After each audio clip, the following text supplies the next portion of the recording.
Have you ever been on the internet and see these beautiful vase mode pots? And when you try to make them yourself, you can't because you can't CAD to save a life. Well, today you're in luck because I'm going to show you a free resource where you can make stunning pots like this one. So you're going to go to makerworld.com and go to make my vase and just create one. It's very simple, and MakerWorld has made the process very simple for complete beginners. And yeah, enjoy.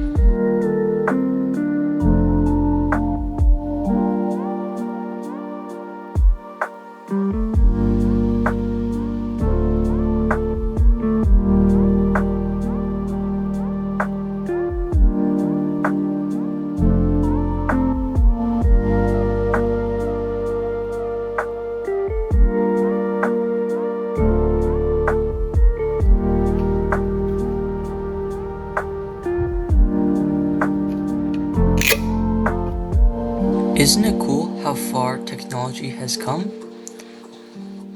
Thank you for watching.